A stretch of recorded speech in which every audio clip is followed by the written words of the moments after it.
and there are some in that are completed. Now I've given it a name as AK's Kanban board. That's Amit's Kanban board, say. Now Amit is working on almost 8 work items at this point. Is he really working on all 8 work items right now, or the scenario is something different? And the answer that would come is like probably Amit is working max on 1 or 2 work items. Okay, if Amit is working on only 1 or 2 work items, what's happening to the remaining work item? They are waiting. They are in the in progress state, but they are waiting. They are waiting for the work to happen. Whenever Amit completes the first 1 or 2 work items that he is working on, and when he moves it to done, then probably he will look at those work items. Now, what is happening? When Amit started, or Amit got those work items into in progress column, the clock started ticking. My SLA or lead time clock started ticking. And when this particular work item would be completed and it will be kind of moved to done, what I'll get to know is that, say, lead time of 5 days. But would it give me a true picture? Out of those 5 days, probably this work item spent 4.5 days waiting in progress column. So is it right to have so many work items in progress column for Amit if he's going to work on 1 or 2 work items at any given point of time? What is Amit's capacity?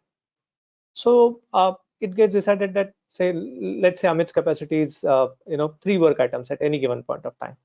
Okay, so we introduce that 3 as a WIP limit for Amit in progress column. Now it's an interesting part. All the work items, remaining 5 work items that were there, what do we do with those work items? Because there were 8 work items in progress. Most of the participants give me an answer that we should move it back to backlog. But Kanban doesn't say so. Kanban says stop starting, start finishing. That means if you have started the work, then you have to take it to completion. Now, if I have 8 work items in progress and I introduce 3 as my WIP limit or work in progress limit, what do? I move those 5 work items to completion. Done. Now I'm left with 3 work items in my in progress column. Now, can I pull the next work item? Because my WIP limit was 3. Now I'm down to 3. Can I pull the next one? And the answer is still no, because there is no signal that has got created that I have capacity. I'm working at my full capacity right now because I have 3 work items. So when the signal would be created? When the work items in progress column are less than 3. So 3 minus the number of work items in progress column will tell how many work items that I can pull. So now that I'm down to 2 work items, there's capacity available. I can pull the next work item, and probably there's one red burning work item which needs to be pulled. So with the available capacity now, I can pull that work item. So with the help of WIP limits, we can create a pull mechanism or pull signal in our Kanban system. Are you all comfortable with that? Are they on mute or unmute? Our audience is actually on self-mute. So, Okay. guys, No please worries. feel free to say yes, no. We want this to be an interactive session.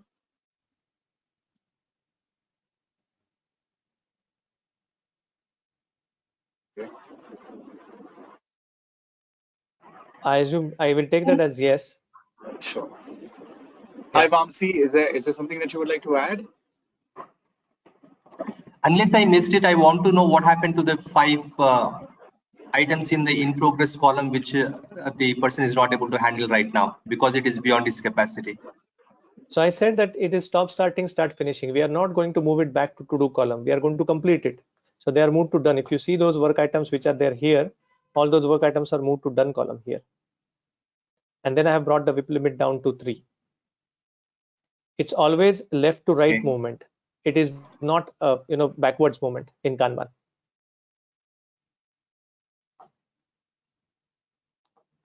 Does it answer your question? Yes. Okay. So if this is the basic logic, this is the basic pull system, this is a basic understanding about the pull system in Kanban, how it works, and how WIP limits or work in progress limits help us in creating that pull signal. Now we are going deeper into the topic, Kanban in a safe world. So As one of you already said, there are multiple Kanban systems in SAFe. At the portfolio level, we have portfolio Kanban. The workflow stages of that portfolio Kanban are already defined: funnel, reviewing, analyzing, portfolio backlog. In implementing, we have minimum viable product or MVP and persevere, and we have done.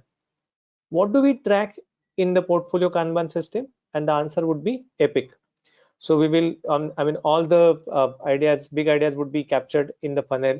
Then we will refine our understanding of that particular epic. We will create epic hypothesis statement. We will refine it further in the analyzing phase. We will define minimum viable product, create lean business case, and all of that. So epic movement would be tracked in portfolio Kanban. Then we have second Kanban system, which is program or solution Kanban. Now, what do we track in this Kanban system? We track either capabilities or features. Now, in funnel, all big ideas are welcome again, where we have benefit hypothesis and acceptance criteria defined for the features. Those features that are approved by the product management get added to the backlog, and then they are decomposed into stories. Again, features integrated and deployed to a staging environment in validating on staging. And you will see that there is a WIP limit on top of some of the columns, some of the workflow stages. That means we are restricting the number of features in those workflow stages. So that's the second Kanban system that we have. Question that you need to ask yourself is there really a pull mechanism in place, or are we pushing the work items? That's something that you need to ask. And why I'm saying that, I will come to that point in a couple of minutes. Then we have a third Kanban system, and that is at the team level. So what do we track in the team Kanban? We track user stories. So we have the stories in the backlog. Then we have the workflow stages defined as analyze, review, build, integrate, and test, and accepted. Now, even for those workflow stages, analyze, review, build, integrate, and test, we have the WIP limits defined.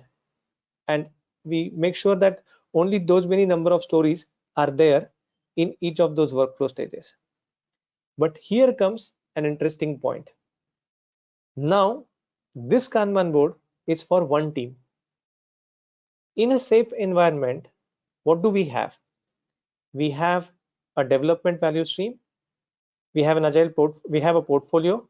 Each of the portfolio contains development value streams, one or more development value streams. And in each development value stream, we have one or more agile release trains. So more on that. Now, what's happening? How is this Kanban system working?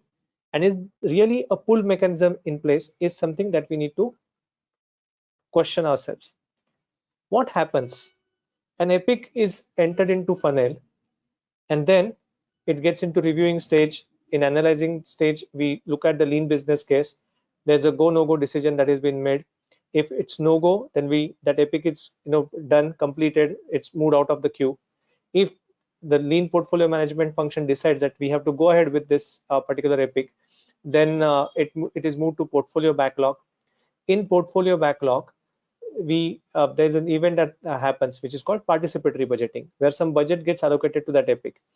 If no funds are allocated to that epic, it stays in the backlog. But the epics where the funds get allocated, we move it to implementing stage. In implementing stage also, there is a third filter.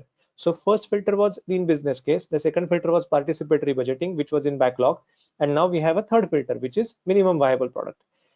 You evaluate minimum viable product and decide whether to pivot or persevere. So there are multiple chances that the epic may get dropped up to MVP stage under implementing. If the epic hypothesis is proven and we decide to persevere, then that epic is split into features, and those features now get into your program Kanban. Now understand this. Multiple features, depending on whatever epics that are moving to persevere state, for each of those epic, when it is split into features, those features are going to get added to your program Kanban. And then when that feature reaches the implementing stage in program Kanban, that's where that feature gets split into stories or decomposed into stories, and it gets into the team backlog. Now, what is the probability that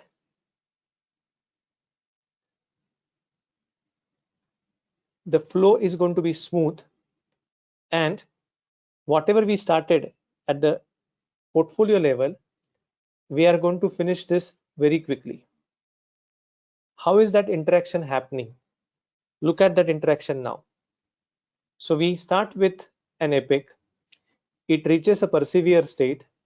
When it reaches a persevere state, this is what I am referring to.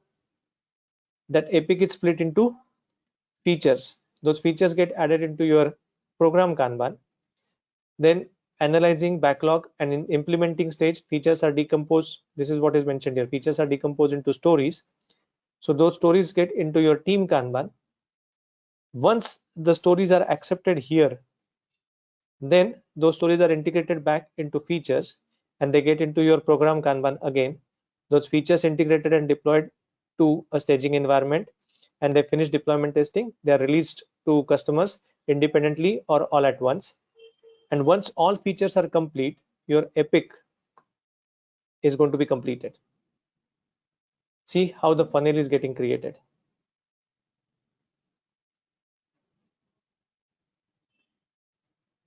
Now comes an interesting question. Are we doing it for a single solution or multiple solutions? Are we doing it for multiple agile release trains or a single agile release train? How is that interaction happening? So let's look at few additional details. SAFe defines portfolio as a collection of development value streams. SAFe defines a portfolio as a collection of multiple development value streams. This is where it is mentioned. Each development value stream is realized by an agile release train, and we have multiple combinations there. Smaller value streams are realized by single art. Pay attention to the numbers. Some value streams fit well within the limit and can be realized by, again, a single art. Or large value streams require multiple agile release trains in a solution train. So that means there are two scenarios. Either a development value stream can be realized by a single art, or it can be realized by multiple agile release trains. A development value stream can be realized by a single art, or it can be realized by multiple agile release trains. And in an agile release train, we have 4 different types of teams as SAFe recommends: stream aligned, complicated subsystem, platform team, and enabling team. These are the 4 types of teams that we have. What are these development value streams working on? Developing, delivering, and operating one or more solutions in production. The way SAFe defines this development value stream is like converting a business hypothesis into digitally enabled solution. And solution could be a product, service, or system. Now comes an interesting part. I have one portfolio which can have multiple development value streams. Each value stream can have multiple agile release trains, and they can work on multiple solutions. The question for us is that these multiple solutions, whatever epics that we are going to identify, they are for these multiple solutions. Now, how do we establish flow of work across so many channels? And how Kanban can help us in doing that? That's what we are talking about here now. So, one upstream Kanban supporting multiple delivery Kanbans. Whatever I just have drawn here, this part, I'm going to show it to you with the help of Kanban boards now. So I have a portfolio Kanban, which is at the portfolio level, capturing multiple epics across multiple development value streams. So this portfolio Kanban is not for a single development value stream, but multiple development value streams. So capturing details related to all the solutions that are there, that are being supported by multiple development value streams, we are capturing those details in a single portfolio Kanban board. Budget allocation happens across multiple development value streams. So accordingly, the epics from different development value streams are going to get some budget allocated to it. Eventually, what's going to happen is when those epics reach the persevere state, we are going to split them into features, and those features are going to get into different program Kanban systems. So from a single portfolio Kanban, now we are going into multiple program Kanbans. And where do we have the program Kanban board, or at what level we have the program Kanban board? It's at the agile release train level. So an agile release train works on features. It is expected that agile release train completes one feature, whatever features that they start during PI planning, they are expected to deliver those features at the end of the PI. So feature to be completed in single program increment. That's the guideline that we have. So these program Kanban boards are getting created at the agile release train level. And now for each of the program Kanban, you're going to have at least 5 to 12 different team Kanban boards. For each of the program Kanban, you are going to have 5 to 12 team Kanban boards. And we have to manage capacity, we have to manage demand across this entire system from portfolio to team level. Now, how do we create a pull mechanism? And whether we can really create a pull mechanism? What we are doing right now by creating or having these three separate Kanban systems, one at portfolio level, one at program level, and one at team level, is we are going for local optimization. When we have a team Kanban, we are optimizing at the team level. Whenever the capacity gets created in the team Kanban, is the team going to the program level and are they pulling the next feature? Answer is no. They have to wait for the next PI planning to pull the next feature. So even if the capacity becomes available, work is not getting pulled. When we are working at the program level, when some features are completed and accepted by, and those stories are accepted by product owners, they are integrated back into features and they are deployed to staging environment, capacity has become available. Do we pass on the feature immediately to the agile team? And the answer is no, we don't do that. We have to wait for the next PI planning. So here we have to wait for the next iteration planning. Here we have to wait for the next PI planning for the feature to get pulled. Is the flow really continuous? And unfortunately, the answer is no. Can it be continuous? Answer is yes. But is it continuous right now? The answer is no. And the simple reason for that is time boxing. Because we are following a time box of 15 days, or we are following a time box of 8 to 12 weeks. And since we follow some of the Scrum guidelines, what we say is that we are not going to disturb the teams with introduction of new work. Whatever they have committed to, we are going to go with that till end of the PI or till end of the iteration. And then only they can pull the next work item. In between, there are multiple opportunities where capacity gets created, capacity becomes available. And Kanban says it's a signal that I have capacity or we have capacity and I can pull work. But in spite of the capacity becoming available, the work doesn't get pulled immediately. It gets pulled at the boundary of each of the time box.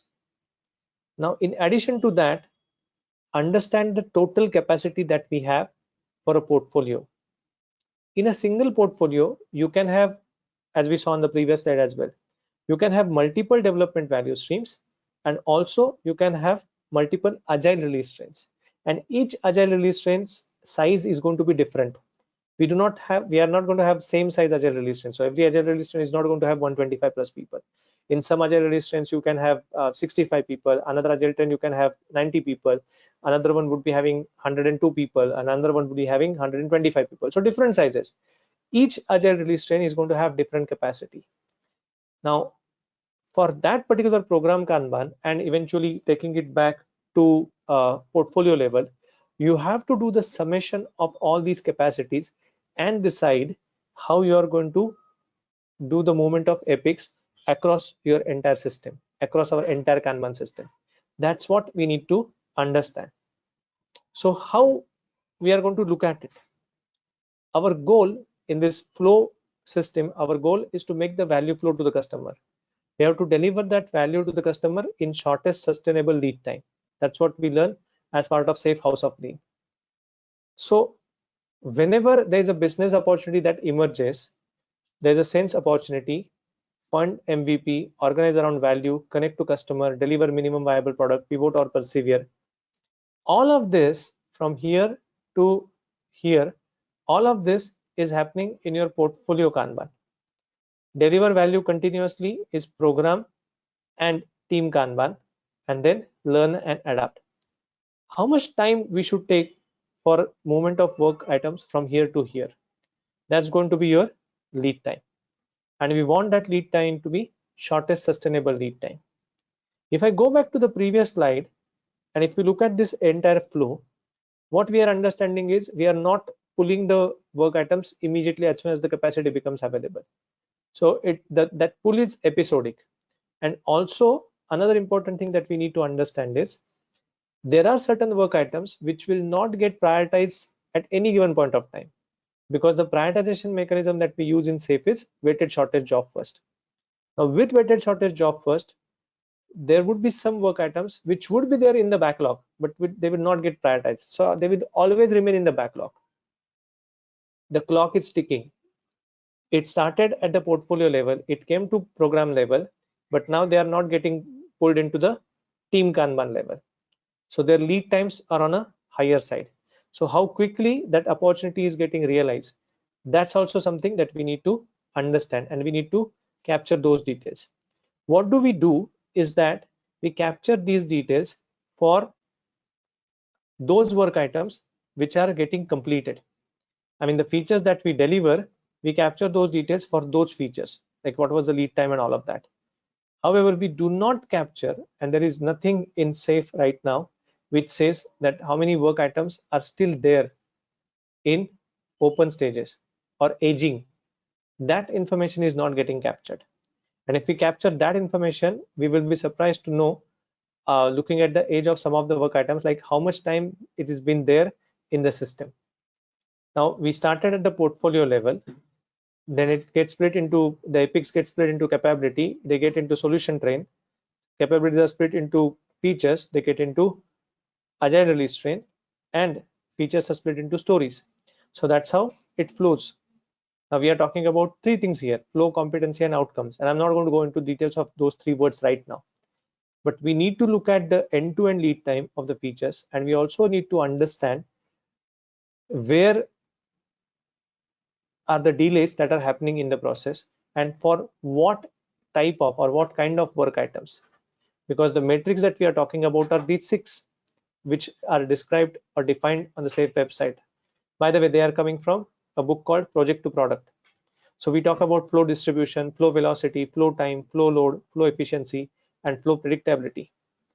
So what is the portion of time backlog items are actively worked on to the total time elapsed? That's what flow efficiency tells us. Flow load tells us about the total work in progress across all steps of the flow. Now, if you separate it out, if you start calculating flow load at the team level, then at the program level, and at the portfolio level separately, and if you do not connect those dots, it is not never going to give you the true picture what actually is happening in your Kanban system, in your entire portfolio. And so there's a need to connect these metrics.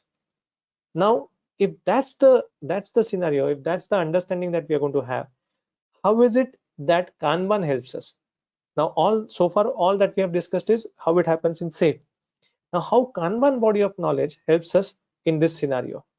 And here's the answer. We also have seen, as part of second principle out of like SAFE Lean Agile principles, systems thinking. Taicho No has said that you have to optimize full value stream. Whatever wait time that, or whatever, when you plot the full value stream, you will get to know where the delays are in your entire process. And here's an example from SAFE website itself. It says delivery time of 7 weeks, and the actual work time is just 11 hours. So to deliver a work which is getting completed in 11 hours, you have to wait for 7 weeks. look at the end-to-end lead time. So all those delays you have to remove from your system.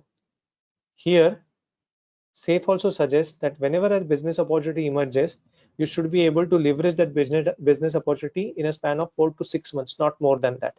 If you are taking 2 to 3 years to leverage that business opportunity, that means something is really wrong with your system. Now, if that's the case, how do we identify all the delays, right, from portfolio to team level, and how do we make the workflow? What is it that's going to help us? What is it that Kanban tells us now? Kanban says treat each service separately. That means what is it that I'm going to do? I'm going to look at the different solutions that I have as part of my development value streams and how the work is flowing related to those solutions through my Kanban system. What are the dependencies it has got on other development value streams or other agile release trains, whether it's at program level or portfolio level.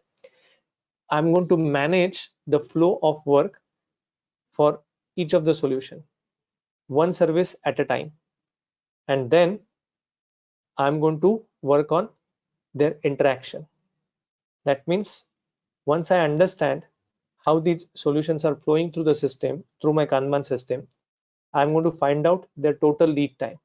Only 3 things that I'm going to look at.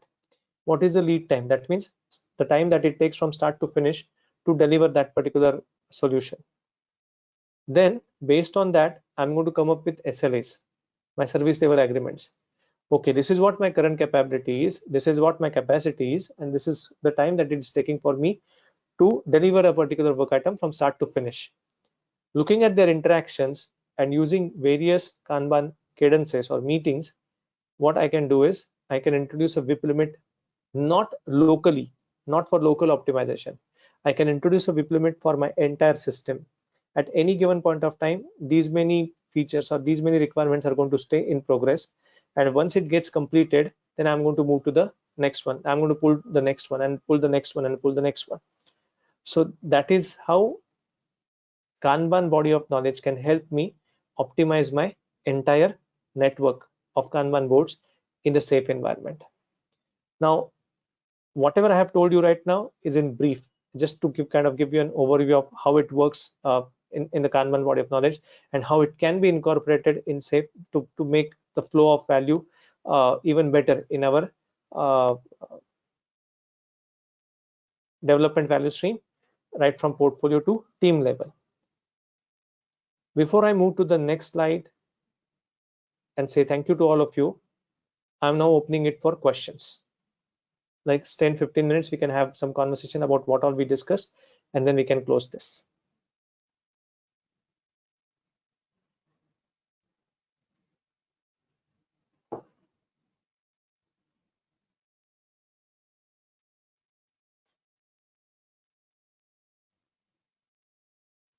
Sushil? Amit, there's a question from Ankit, and he Yes, Ankit. asks, why only 5 to 10 boards? Because of the size of the agile release train, 5 to 10 boards is what you said, right? Yes, Yeah. So 5 to 10 boards. Yeah. So in an agile release train, the size of the agile release train is 50 to 125 people. That is 5 to 12 teams, and each team would have their separate Kanban board. So that's why 5 to 12 boards. That's the number that we have. Does that answer your question? Amit, I have another query. Please, please. Yes, Like please go. we have the WIP limit. Okay, suppose in the in progress column we set the WIP limit of 3. Okay, we pull the work. Okay, and that is under the in progress side. And in the meantime, suppose we are not able to progress on that one Correct. due to It gets the blocked. external dependency. It's completely Yeah. blocked now. Yeah. So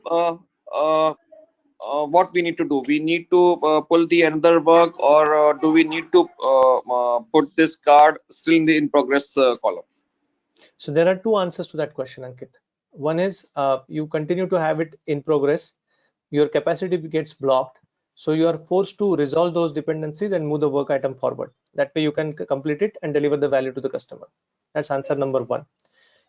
Second answer is you can create a placeholder in your Kanban system where you can move that, you can call that column as blocked work items. You can also apply a WIP limit to that column, and you can move this blocked work item to that particular workflow stage, blocked, and then you can make the WIP limit free, and you can start working on the subsequent work items or next work item. When the WIP limit of that blocked column reaches, I mean, the number of work items in that block column reaches that WIP limit number, then you are definitely forced to stop all the work. First, remove all those dependencies or resolve all those dependencies, move those work items forward, and then get back to your normal way of working. That's another option that you can have in your Kanban mechanism. Okay, now another point, like if we create a separate column for the blocked item, okay, so as per the Kanban rule, we need to move from Left to right. left to right. Okay, so the block column will be in the position of after the in progress side. Correct. Okay, so we parked the blocked item in the block column, and we open our WIP limit in the in progress side. We pull the new work. We started to to work that one. The delivery it's just start delivering, means start progressing. But after we are getting a sufficient answer from the external teams, or for our blocker, we need to work it again. So it moves from here directly to here. At that time, that card will be in the block column or in the in progress column. No, block. No, it's continue from there. Remove the blocker, tick mark, continue, complete the work, and move it to done. Okay. So how do you show a blocked work item? There's a card. This is your work item, and if it is blocked, you put another sticky on it, which says blocked. So once the blocker is removed, what you do is you remove this sticky. So you remove this part. Ticket is open now here, and you move it to done. Yes. Okay. Right? Yeah. Okay. Any other question? Yeah, just one quick question, and thanks. This was also one of my question: how to reduce the WIP whenever it is blocked. That is being answered. And one more question: is you have always said the shortest sustainable lead time. Correct. So, what is the suggested? I mean, what is the industry standard of shortest sustainable lead time? Is that depend upon the domain or the company only? Oh. Yeah, organizations, and like how they are, like how the entire system is set up for them. It all depends on that. There is no industry standard as such which is published like this is the shortest sustainable lead time. Now, for example, in IT world, Amazon is going for thousands of hundreds of deployments per day. What could be their shortest sustainable lead time? Versus there are organizations in IT itself. There are organizations who will have releases like once in every 6 months. For that particular organization, their shortest sustainable lead time is probably 6 months. And if you try to compare Amazon to that organization, it's going to be a meaningless comparison, right? So you need to understand the products. You need to understand how those companies are working, and then you should do apple-to-apple comparison, not apple-to-oranges comparison. Sure, thank you. So, is there anything like in IT there might be a different domain like the telecom domain, banking domain, finance domain? Is there anything can be? Is there any standardization among these? I mean, domain of for lead time. For lead time, refer to State of DevOps report. That will give you an idea about it. From DevOps report. State of DevOps. Okay. That would give you an idea about it.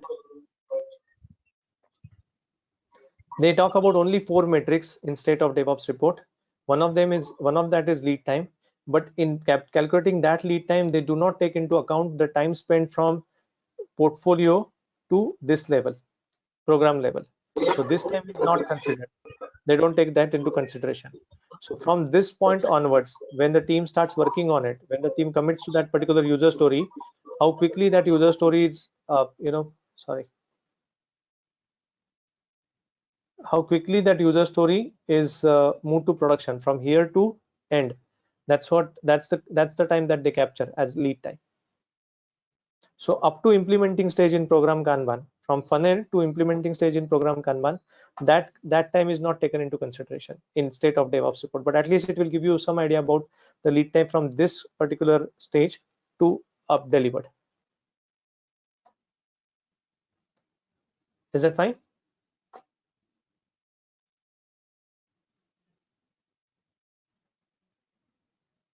Does it answer your question? Yeah, that answered my question. Yeah. Okay. Thank you. What else? Anyone else from the audience? Amit, Amit, this is Ankit again. I have another doubt. Like, when we are doing an agreement with the customer or with the internal stakeholders for the release side, means what type of the release you need, like, like, means how many bugs you can accept at the time of release, or what type of the quality you want at the time of release. So that type of the agreement we are doing with the customer or with the internal stakeholder.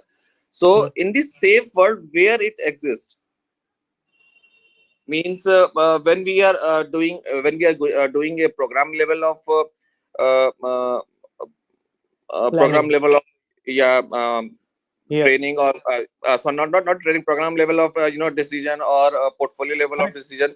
So So where we need to there's a capacity allocation that is happening here. There's a capacity allocation happening at the portfolio level as well. And based on the capacity allocation, they'll primarily talk about 3 different areas: business epics, business features, or business or user stories. So what is the out of the total capacity, how much you're allocating to that, versus how much is getting allocated to technical stories, which they call as enablers in SAFe, and how much Yes. is allocated to maintenance, technical data and maintenance. So that based on that capacity allocation, so it gets decided in this part, and accordingly the work items are moved into Kanban system. Okay. That's another, by the way, when you do allocate some capacity to each of those areas, that is also another way of introducing VIP limits in Kanban. Okay. Yeah.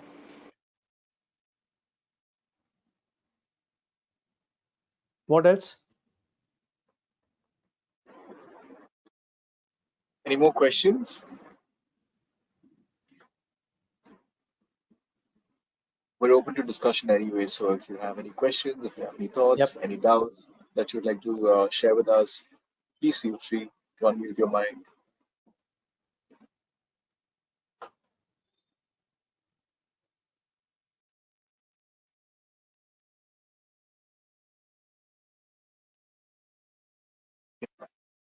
Questions, Amit? So shall we continue? No, Yes, Ankit. I have one more point. Sure. When we are talking about the Kanban system, we are not talking about the story points, okay? But in the Scrum, we are talking about the story points, okay? And after moving from program to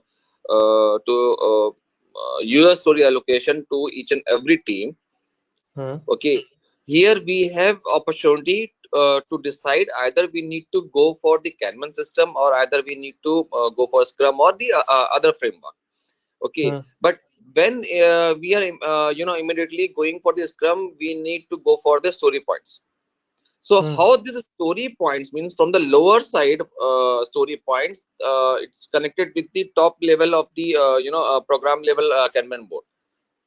Good question. Very good question, and really appreciate that for asking that question. So what we are doing is understand now. I can use any slide actually to explain that concept.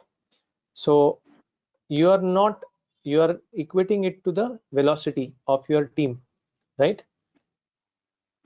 With me? Yeah. You are equating it to velocity. That means number of story points completed in the iteration by each team. Now in SAFe, as part of a program increment, how many iterations do you have? 4 iterations minimum, 4 to 5 iterations. In IP iteration, we do not plan any work. So let's take into consideration only 4 to 5 iterations. Now for each iteration, you need to take into consideration the velocity, and 5 iterations, you need to take into consideration average velocity. That's one way of looking at it, to find the capacity of each team. Another way of looking at it is going for normalized estimation. So that means I have a team of 7 people, and what SAFe recommends is each team member would have 8 points per iteration. So 8 sevens are, or 7 multiplied by 8 is 56. Now iteration 1, I have 56 story points, and for average purpose, let's say 50 story points, total points available each iteration. How many iterations we have? 4 iterations in a PI. That means for team 1, I have 200 points across 4 iterations. Team 2, I have, this is team 2, I have 160 points for 4 iterations. Team 3, I have probably say 240 or 220 points. Okay. And team 4, like that, we'll keep going on. So I have say probably 180 points. So here itself, how many points that I have covered? If you do the total, 200 plus 160 is 360 plus 220, that would be 580 plus 180, that would be 760. So in a particular program across 5 teams itself, you would have approximately 1000 plus points available, and that's going to be your capacity at the agile release train level, art level. Now this capacity, if you have 1000 plus points, how many features that it can manage from your program Kanban? Because features are also estimated in story points. So number of features, this, imagine that this Okay. capacity, Yeah, I got it now. Okay. So right? It's suppose, moving up. yes. Okay. Yeah, got it now. Yes. But okay, I got the answer of my Question. question. But again, this feature, it's a feature. It's a part of the Kanban board. Correct. So it's not like a contradictory, like, in the Kanban board we are having a feature and that having the story points also. I'll tell you your question now. So whether I should have my WIP limit in story points, I should have WIP limit in number of stories. That's the question. Because these WIP limits, what it is telling you is number of features, 5 features, 6 features, 7 features. You don't know how many story points it would take. Correct? Yes, Amit. But here also you are having numbers. You don't know how many story points it would take, or number of stories that you have. And that's another disconnect that you have between these two. So we need to have that same unit at epic level. Again, number of epics, number of features, and number of stories. But your capacity is in the form of story points, or your velocity is in the form of story points. Then how do I relate it to the number of stories or number of features? And then how do I introduce the WIP limit? That is your question, right? Yes. And I'm not going to answer that right now.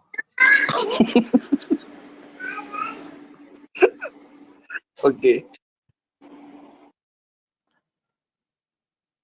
Or probably we can start with some velocity, which you think is possible or correct.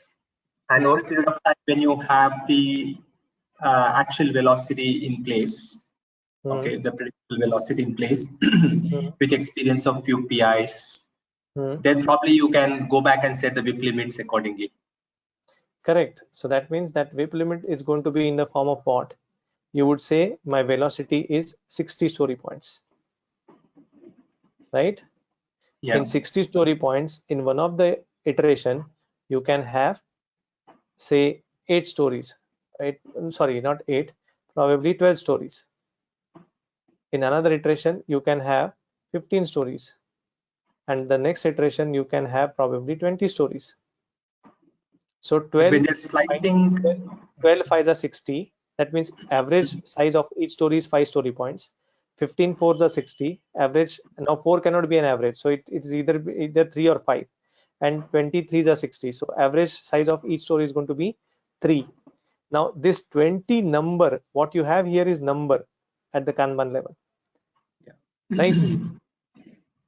Yeah. At any given point of time, you can have 60 points in your team Kanban. From team backlog to accepted, or rather, analysis to test, you need to have 60 points, not more than that. Those are the number of stories. So you decide the WIP limit at this 60, or you decide the WIP limit as 12, 15, or 20. And if you decide 20 as a WIP limit, whether number of features or number of story points again here, that's the connection that you need to make. So what is the problem in doing with story points? I don't have any problem. Try it out. As I said, I'm not going to answer that question right now. So you'll answer that sometime later. Yeah, in the next webinar probably. Next month I'm doing a webinar on how to explain Kanban. So that time probably I'll take that up. Okay, sure.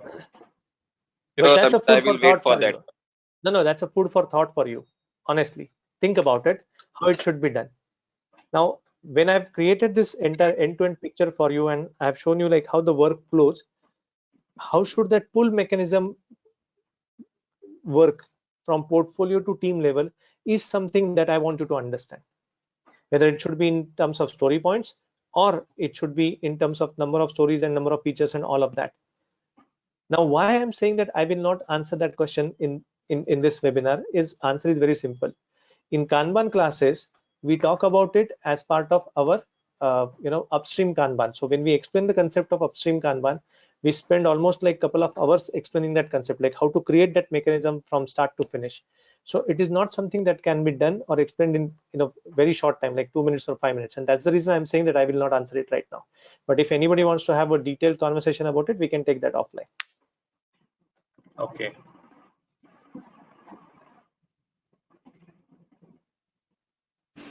I want to go for that one, Amit. So let me know your feasible time. Connect with Sushil. He will let you know. Okay. Sure, no problem at all.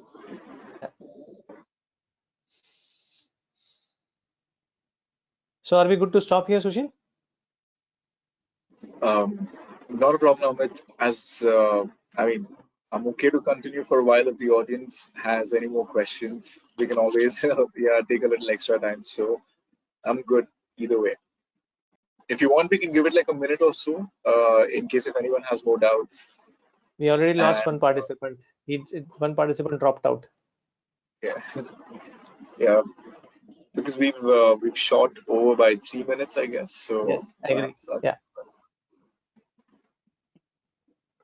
But I think it's going. That was really excellent. Really excellent. That helps. Thanks, Amit. Thanks, Sushil. Thank you. Hey, really appreciate you're welcome, Sandeep. Very good session, Amit. Fantastic. So much clarity when you speak. Really amazing session, Amit. Thank you. Thank you. Really appreciate We'll be waiting for the next session, to be honest. We'll be waiting for your next session. Definitely. Thank you definitely. so. Thank you. Thank you. Thank you. Thank you. Good night. Yeah. Bye-bye. Bye-bye. All right. Thank you everyone for joining in, and Amit, thank you so much. We will definitely come up with more such interesting sessions for our audience.